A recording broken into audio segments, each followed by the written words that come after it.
Hi, Gerda. Welcome back. Thank you for having me. Thank you for having me. So, tell me a few words about yourself. Yeah, so the last time we spoke, I think it was a couple of months ago, I introduced myself as a photographer. I was a portrait photographer for over a decade, almost 15 years. And so many things have changed in the last months. I, if I put it shortly, I'm an artist. I paint. I've been wanting to do this for the longest time. So I paint gold codes with real gold.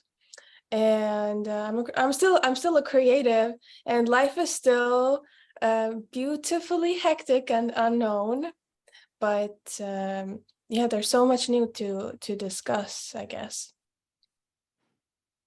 Well, tell me about gold codes. What are these? Well, if you have the time to go on my website, if you're listening to this, go check it out. Um, Gold codes, basically, they came to me when I went to Bali in the beginning of this year. I mean, we always have a choice, but I kind of didn't have a choice. So I was island trapped in Bali for a few months, and I I was going through so many internal processes, and during this time, I opened up like never before, and basically I opened the channel and I started channeling gold codes. So gold codes are basically, name it however you want. Gold has such a high frequency already itself. So I create, you know, abundance codes for people, for example, who want to attract or activate more financial abundance, or like money, attract more money, or health codes or love codes. It's very individual project for every single client. And in order for me to create them, I need to do a consultation. I need to speak with you. For example, I have a grounding code that suits well, for example, to or into a healing center or like a retreat center, for example, or wherever people feel like there's something missing, I can just create a gold code, and I put it in on a big heavy canvas, or paint it on a wall, whatever someone wants me to do. And yeah, it's such an interesting journey that I've taken, but I've never felt like I am more on the right path than right now. It's just so right. It's just so right. And by the way, I've always wanted to be in people's home in a twisted way. It's like now I am through my paintings. I used to do it through portrait photos, but it's just so different. It's so different. When you paint or create something on a canvas, you take your time, you take your space, and in the studio, it was different. You go in, you have a team, you have people, clients. It's like a completely different processes, but I love them both. But I'm also very grateful that I was doing what I was doing for the last 15 years, because it taught me a lot as a creative. It taught me how to navigate between, being an artist. We talked about this before, and this is what I preach a lot online as well, and to my students, that learn how to navigate between the creative world and the real world, or the practical world, I guess. Know how to create your art, but also know how to market it or find people who would want it, and make money with it. I support making money through your art 100%. Yeah. About those codes. How do you channel them? I mean, like the physical process, how I do it. So when I have a consultation, and what I need for this is the name of the person or the client, if someone wants to have it in their home, or their company's name or something, like a title, let's call it a title. And then around 6 words. Listen, if whoever is listening to this and wants a gold code or wants me to paint, I will tell more in the consultation, because I can't give away all my secrets here. It's more like I have to do a draft before I put it on a canvas. I have to kind of start drawing. I basically put the energies on the canvas on a like I paint the energy on a canvas with different lines and timelines. I don't know how to explain it. It just happens. I'm just putting the code on a canvas. Okay, but let's take a code, whatever, grounding code, let's say. And is it universal? I mean, or I need my own code for Well, grounding? example, this depends. I can do codes. I can do paintings for like general paintings as well. Like let's say, for example, that a hotel wants me to just do a painting for every single suite they have, for example. It doesn't have to be specific, right? Because people come and go in their suites, like in the rooms, right? So it doesn't have to be specific. But the first grounding code, I have it here. You can't see it, but how I came up with this, I just took a paper and a pen, and I started creating a draft. And the more correct lines you do, like it's almost like every line you draw creates an energy. And once you feel like, okay, I feel grounded right now because I'm drawing this, this circle kind of a thing here. And that's it. But you have to, well, I am connected with myself enough to understand it and put it, bring it into the physical form, if that makes sense. Yeah. Mm-hmm. So it's very different. There's no rule, at least for me. I've never followed any rules when it comes to creating. You know this, like we talked about this before as well, that you can create something from nothing if you are creative, right? So it's whether I'm just taking on a plain paper and doing a draft on there, or sometimes I just take a canvas and start doing it straight, on the canvas. But mostly I need to figure it out before on a small piece of paper. So what do you mean you were trapped in a body? Oh, this is such an interesting, or that was such an interesting chapter in my life. I had to move, and I didn't know where to go. And somehow I ended up in Bali. I never felt any attraction towards Bali because I felt like everybody is going there. The culture is not what it used to be anymore. And then when I landed, it was very difficult and tough in the beginning. I didn't go there on a vacation because every person goes to Bali for different reasons. If you go into the center of the island in the town called Ubud, this is more like a spiritual center. If you go to the coast, it's more like a surf paradise and party and alcohol and people having fun, It's very different. People go there for different reasons. But anyway, in the beginning, it was very difficult. I was struggling with the jet lag for way too long, for like 2 weeks. And my personal life was not fully, it wasn't really it. Everything kind of collapsed. And I was just in Bali and with my backpack, and I put all my stuff in the storage.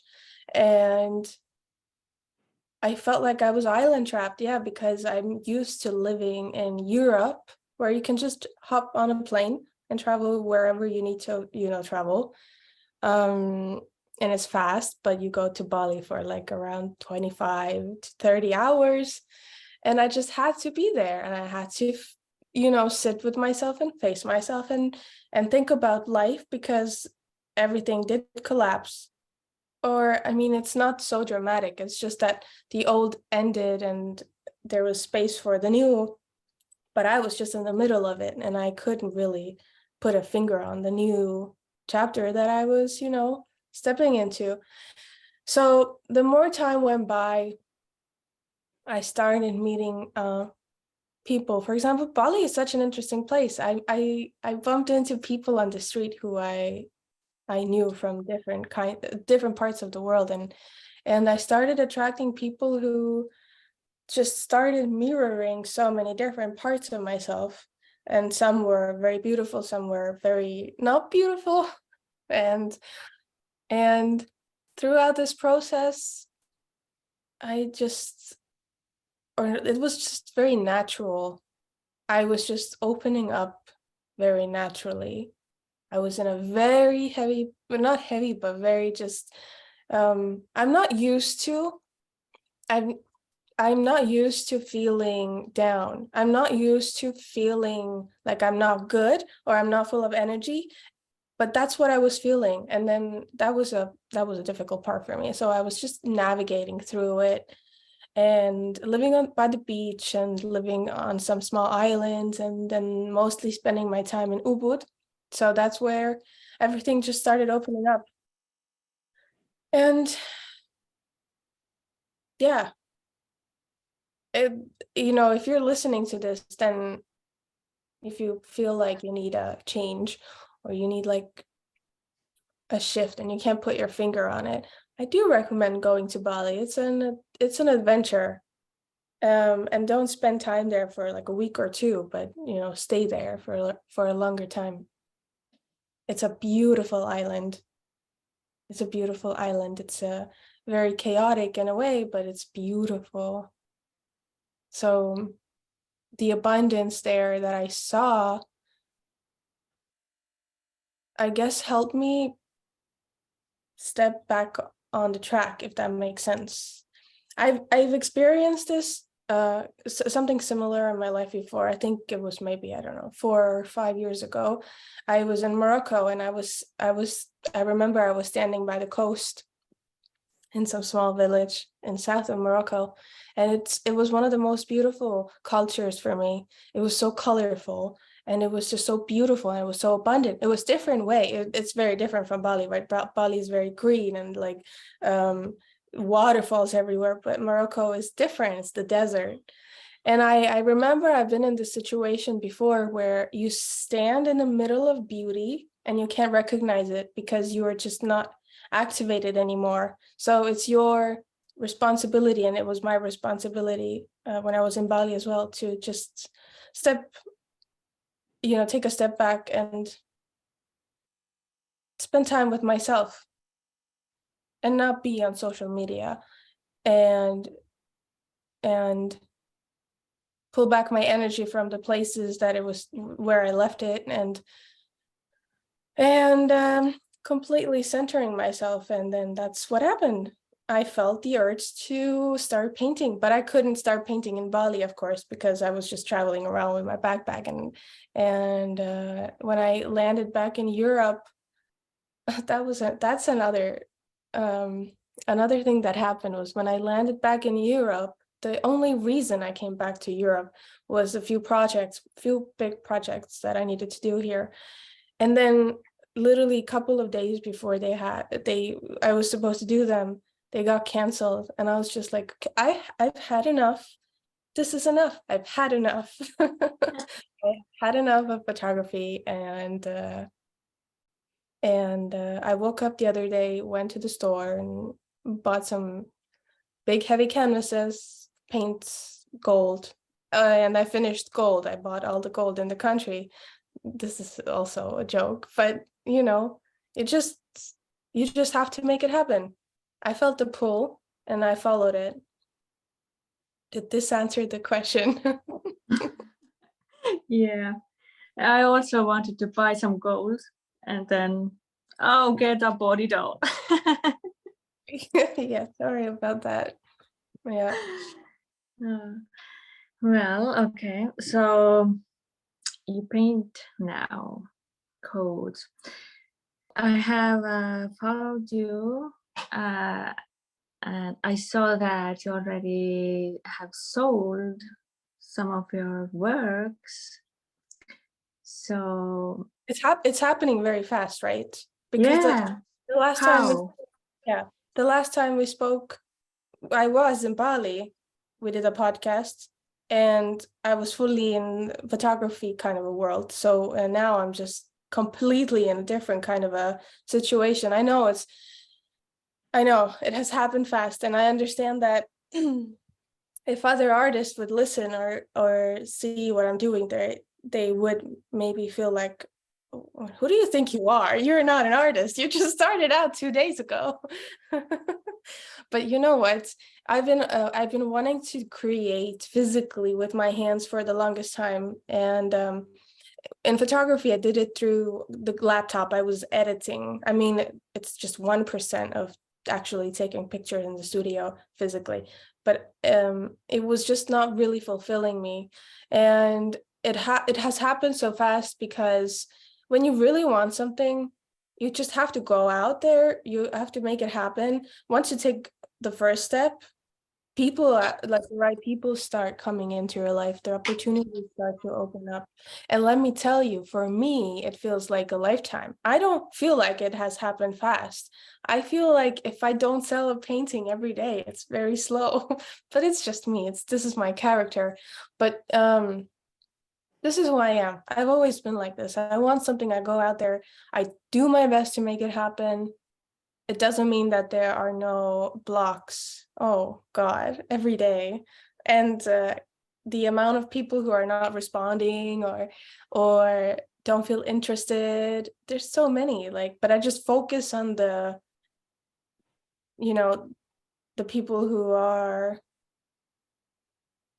maybe curious about it, and I focus on the good. Sounds like a cliche. I focus on the good stuff. Yeah, yeah. So, do you have any other blockages or something you struggle with? Or So I feel like in the last years I've learned that every no is not actually a no, right? So when people tell me no, this means that maybe in the future they will say yes. So I guess I don't see that as a block anymore. I feel like, what's the biggest block that I am facing right now? Patience. This is my block, my patience, because I feel like everything needs to move faster. And of course, we can manipulate time and we can manipulate all those things and pull, events closer. But my patience is probably the biggest obstacle for me. And this is what I'm practicing daily. I do have to say that the energy in Europe, especially in Estonia and in Indonesia, in Bali, is very different. Time moves very differently. So I'm trying to navigate this right now, even though I'm not going to be here for too long. This is my base for a month right now, right? So another block, I guess, was just trying to create my own space where I'm not affected by what's happening outside. I came here, I landed, where did I think I landed in Finland. No, Finland, I landed in Estonia. Anyway, I came out from the airport or the port. I came with a ship. Anyway, I came here, I came outside, and the light here was so different. I couldn't open my eyes. I'm the person who never wears sunglasses. And you can only imagine the strength of the sun in Bali, right? It's very intense, but it's different. It's more supportive. I came out here in Estonia and I couldn't open my eyes. I was like, why did I come here? What am I doing here? I can't. So it's very different. It's very artificial for me, but I've managed to create my space here, and knowing that I'm not going to stay here for too long is helping me as well. So I'm just focusing on what's going to happen tomorrow or next week, because my favorite part is that I can create whatever I want. My favorite part is creating projects, like jumping into the unknown and coming up with ideas or collaborating with other people who have ideas, and just always having like a purpose or a goal to work towards. So that's why today I'm going to think, okay, tomorrow, what can I do tomorrow? Can I don't know, contact galleries or ship one of my paintings to this country for an exhibition, or you know what I mean. So like I need to keep myself I don't want to say occupied and busy. That sounds that sounds opposite to what I preach, but I feel like I have to have a purpose constantly for what I'm working for and where I'm moving. Otherwise, I'll get bored. If you are an artist or a creative and you feel stuck, or you feel like I don't know, you feel a certain kind of way, then what has helped me all the time is that I focus on, okay, I achieved success with this project. Okay, next project. Like put up a goal for yourself and a deadline. Some people work well with deadline, some people don't. I do work well with a deadline. I do even work well with pressure. Like that's not something I promote here. Do not put yourself under pressure. You don't have to do it. Just as a side note, try it out. Maybe it helps. I'm sure it helps. It kind of helps to build a structure for it as well, because if you have a goal, you have to create a plan. You have to, build a structure for yourself, a schedule. Yeah, try it out. I'm a person without any structure at all. So how to begin, or to have some kind of tips for it? Mm-hmm. So I used to be this kind of a creative who just was like flowing around, and I think they have the saying living in the clouds. I wasn't really practical. All I wanted to do was create my stuff. I didn't want to promote it. I didn't want to market. I didn't know how to do any of those things. I just wanted to be the creative, who creates. And then I wanted everyone else to do the rest, or I just wanted naturally people to come and find me. But how can they find you if you're not actually putting yourself out there, right? So I used to be like this years ago. And then I think what changed was that I wanted a different kind of a life for myself. I literally wanted a different kind of my life for myself. I burnt out, and you don't have to hit a rock bottom in order to change things in your life, but that's what happened to me. I hit the rock bottom, and then I was like, okay, what do I want? What do I want? What do I actually want? And you know what's funny? People don't know what they actually want. So many people don't know.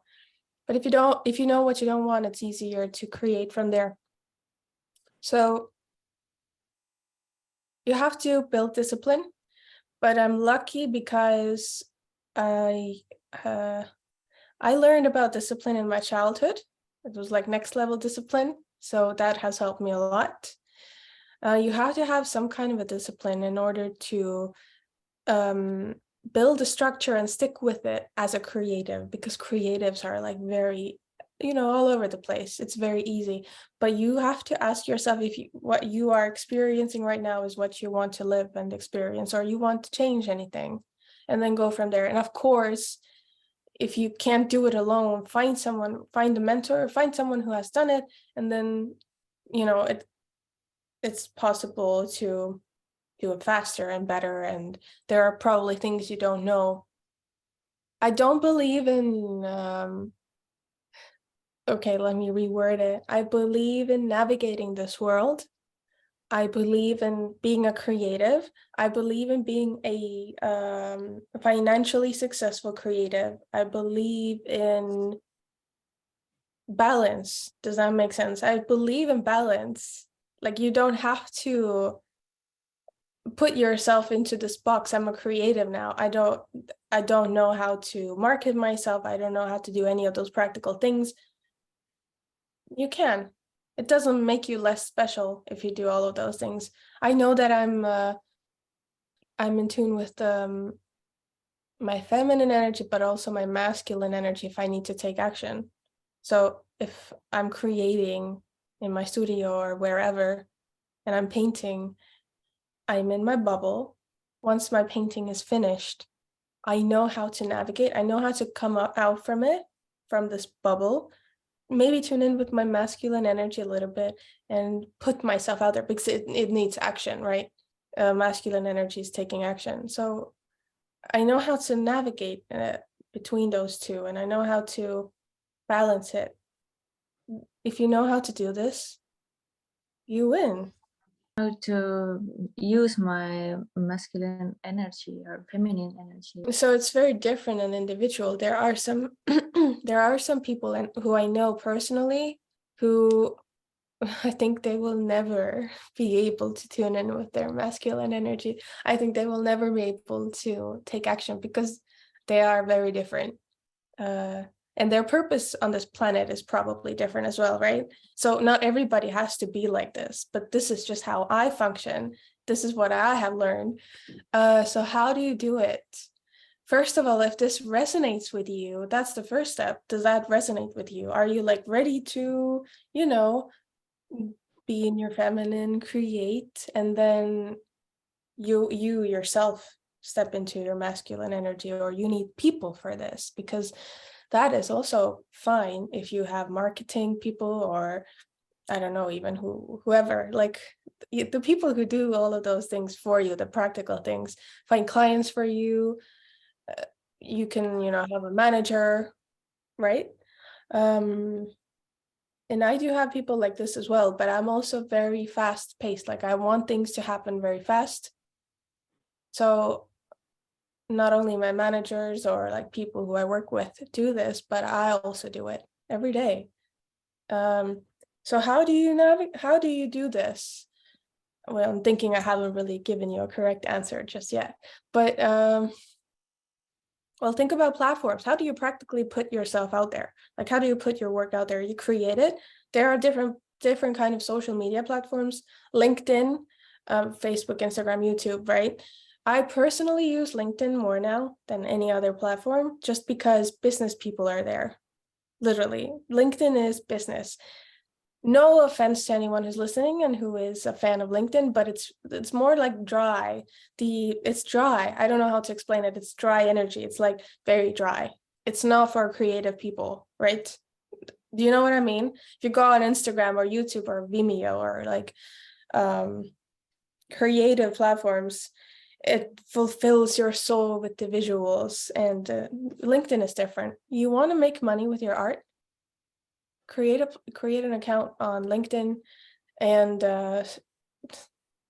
like observe what is happening there. Do some research. There's so many business people who would like to have your work, whatever you do. And yeah, if this resonates with you, then this is it.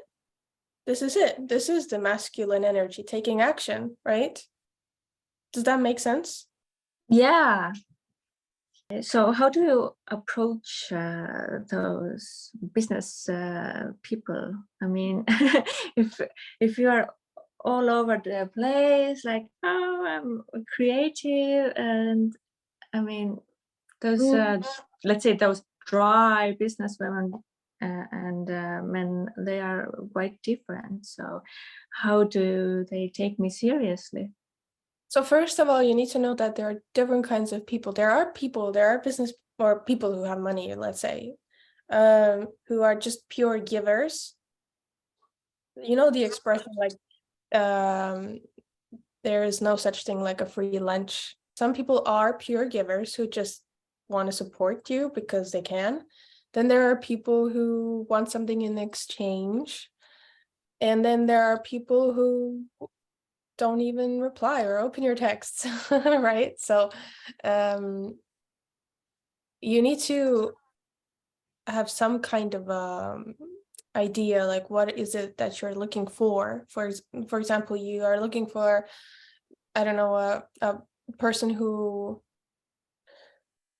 for example, would support you financially or buy your art or help you find galleries or connections or guide you to the right people. Depends what you want and depends what you are looking for. But that's it. That's what you do. Then you approach people, you offer something in exchange. And sometimes it works, sometimes it doesn't. You have to send out like, I don't know, 50 letters per day. Okay, this is what I'm doing. I'm extreme. You don't have to send out 50. It depends in what country you are and if you want to go international or not. I've always been internationally everywhere, so I need to work more. I need to work double because this is just what I want. I want to go out there. I want to go out big. And the reason why is because I know I have the energy and I can do it. This answer your question, you just focus on it. Listen, if you want to change something in your life enough, you have no choice but to just start approaching people and take action, or else you stay the same. You'll stay in the same place and there's no growth whatsoever. So it's really about taking action. I think it's about balance. Yeah, I think it's about taking action, and I think it's about being open and seeing the opportunities. If you're closed and resistant to everything, you will never see any opportunities. You will not meet the right people, and your work will not reach the target. But I think it's about balance. I'm learning every day as well. Like you see, I was a photographer yesterday and now I'm an artist. I just like to put myself in new situations and learn through this. So what I know so far is that navigate between two different worlds. This is what I teach to my students as well, or help them out with. Come out from your bubble when necessary. Okay, and how do I do that? How to be open, or how to open up? So we're speaking about energetically open, and then your mindset has to change. It's a bit of a work with a mindset, and this is what I do in my private sessions, my private mentoring calls. In order to change anything, there's like this little click or this little shift that has to happen. But the thing is, it's very easy nowadays to fall back, to change the mindset, see things in a new way, in a way that supports you in your work, and then fall back after a few days, like back into the old pattern. This is the thing. You have to work on locking it in the new. That's the key. I'm not going to name names, but depends on what country you live in, and the environment. The people around you who are supporting you, that's another thing. Then it can be quite a challenge. And also another thing that I have already experienced myself in this short time in the last few months, it's important to literally only speak to the people who help you or who support you, or even if they don't, they can't do physically anything for you or guide you to the right people, they have to support you with words at least. You don't spend time with people who put you down or think that what you're doing is too much for you, or it's absurd, or you can't do it, or yeah, that's another thing. Pay attention to this as well. Because as a creative, creatives are different. Creatives, even if we learn how to navigate this, the real world and the creative world, we're still kind of soft. You know what I mean? We're still creatives because we can create from our softness when we are open. That's where the magic happens. So that's why it's important to pay extra attention to the people and the crowd, the circle you have. Is this the key, how to lock myself there Into the new into the new? mindset. Well, that's one of those things. What else? How do you? Okay, so first you need to also believe in what you do. You need to believe in your work. I know people who are creators. I don't know, they create their paintings or create prints or I don't know, whatever. They make clothes, and they feel like they can't really. They're so attached to their work, right? They want to sell their work, but they almost don't want to sell their work because they're so attached. And what I do, for example, is that I just create without putting my whole being in my work. I am there, I'm creating, I'm channeling, and I'm fully present. But it's like very easy for me to create and then let it go and create again and let it go and create again. You become like a vessel, but I think that's what you need to learn. It comes with time once you acknowledge it. I had that problem in the past, and I thought that how can they sell, because I was very attached to my work. So How is it now? I feel that I'm not so attached anymore. But I don't know how the change came. It just changed. So I Yeah. don't know how. Maybe it was books I read and talking with you. Now you move on from there. It's easier now for you, I think. Now that you're not so attached. Yeah, more freedom inside. That's the whole point. I actually talked to someone who is in the art industry recently, internationally, and then it was funny that because you mentioned freedom, I've always created, not always, but like in the last 10 years, I'm sure, I created from the place of feeling free or feeling, okay, maybe in the last 5 years, I started to create from feeling joy. And, when you're happy, you can go and create. Mostly what we are taught is that you need to be very sad, you need to be traumatized, and you need to be, crying in order to create real painting and real art. So I was talking to that person and I was like, I don't agree. I don't agree that I need to be sad in order to create. Like, I don't need to. That's another thing that's important as an artist. You don't need to be in a shithole. Sorry. You don't have to rock bottom in order to create. Because, for example, if you create something heavy, well, something that comes from a heavy place, and someone puts it on the wall, like, how is it supportive in any way? So the freedom, like when you feel the most free, I think that's a beautiful place to create from. Yeah. Well, my best work are made with when I had the best meeting with some person, or the best day, or the weather was just very beautiful, and I had this like sunshine in my heart, and those paintings are very dear to me. Yeah, and So when I watch them, I feel it over and over again. Maybe that's why it has been very difficult. It's just when I look at them, it makes me feel those same feelings that I felt that day. exactly. So that's why when you listen to, for example, like pop artists, Hollywood pop artists, yeah, I don't listen to them. But for example, I think mostly what they are producing is heavy or ugly. Not ugly, but you know what I mean. It just comes from a very rebellious place, which is also fine, but it's just not supporting me, or I wouldn't want my clients to have anything heavy on their walls. Yeah, where does that come from is that people like to be in a victim mode, right? So they resonate with other people who are in a victim mode.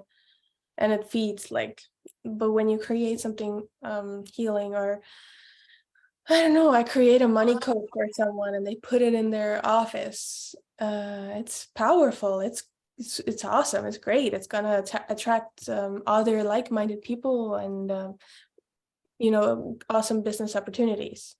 I would choose this at any moment. Yeah. You said that you're going to be here only a few months or so. So, do you already know where you're headed? Yeah, I'm gonna go to Dubai. I'm gonna go to Dubai, and I hold a little exhibition in September there.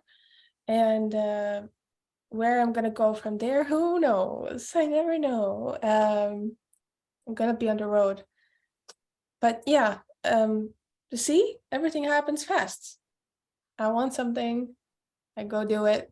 But of course, I had people helping me out and people offering me opportunities.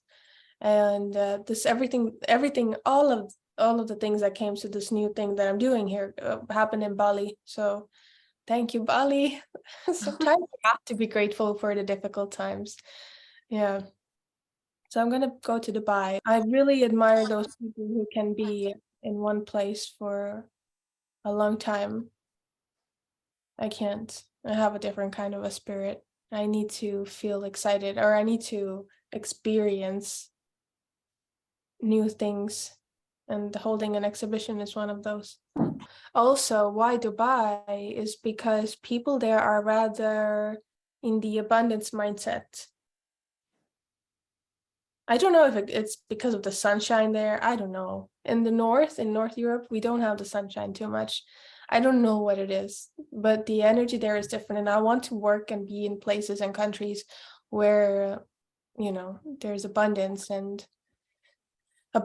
different levels, in different kinds of ways, not just money. And money is a great tool. Money is a great tool, so I can actually buy gold, paints, colors, canvases, and create. So it's like a circle. Different cultures I've lived in, I use as inspiration. So I use the colors for my paintings inspired by different cultures. So for example, if someone would say Middle East, I know exactly what colors to use. If someone says Morocco, I know exactly what to use. I have traveled around a lot. I've always traveled a lot, like local. So I've always somehow managed to get together with people who are literally locals and can show me around, and I always do things differently. I love the colors in Morocco, and it's actually very different to the Middle East, of course. I also love the abundance. I was in Jamaica the other year, and then the abundance there is absolutely different and the opposite to the desert, right? It's like I said, in Bali, jungles, waterfalls, exotic fruits, people are different, beliefs are different, and if you can, absolutely travel. But the thing is, you don't have to gather inspiration from the outside, but it's just what it is. We get inspired by the external events or people or situations or things we see, right? So if you can, definitely travel and jump right in. Like, don't be a tourist. Don't be a tourist, and explore. Are you still mentoring creatives or? Absolutely. I'm trying to take time to also create something online, so you don't need me physically all the time. But absolutely, I'm helping out creatives, and I do it online and through a call. So if anyone's interested, but I do, and why is because I feel like I've lived 100 lifetimes during this short life that I have lived here physically, and I have so much to share. And if I don't know how to help you, or if I don't know how to, help you shift in some ways or whatever, I know people who can help. So it's like, if I can't, I know people who can. And Yeah, well, you have taken I've mentored you. How do you feel? Like, did it help in any way? Or did you get like new ways to think? Did it help you shift? Did it help you take action? I don't know, it's different for everyone. Yeah, well, I have grown so much inside. Yeah, and some kind of shift is there also. It just takes a longer time. So you have a family as well. I don't, Yeah. I'm not I'm not married. I don't have kids. I can go wherever I want, whenever I want. So I have that kind of a freedom. So I respect mothers so much who are busy with children, their families, and also take time to actually create their, their business or their art on the side. So of course, and it's absolutely okay. It takes more time. I'm not a normal person anyway, so don't never compare yourself with someone else. You're doing well. So if I want to buy your painting, so I just contact you and you Yes. make it happen. Yeah, will you go on my website, gerdacarina.com, or you can, if you follow me on any other platform, you can write to me, but I prefer an email. And then, or you can call, of course. I prefer calls the most because when you are on the phone with someone, you can make things happen faster. Yeah, you can just contact me and then we do a consultation and we go from there. It's a little bit of like a research for me as well. Like, what is it exactly that you want or need? And yeah, so call me or send an email. Okay. Anything else you would like to share? Well, the only thing that I would want to leave you with is that if you really want something, then just go and do it. And I always work backwards, so I go to the top. I see how I achieved all of this and then, go from there. So I don't start grinding from zero. I immediately contact galleries, art dealers, whatever, the top people, and then start, maybe I don't even have art pieces to send to them or send to the galleries.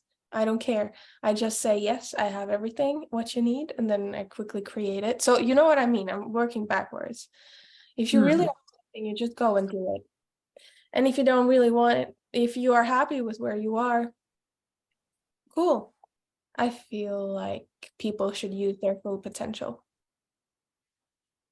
It's very nice. Okay, so thank you for coming. Thank you for having me, and I hope that everyone who's listening, I hope that they got something from here. If they have any more questions, of course, contact me. But I wish you all the best, and I wish you all the success as well with your creative art. And yes, thank you. Thank you for having me. Okay, so I wish you all the best, and I hope to see your work more. You will. You will. Okay, so bye.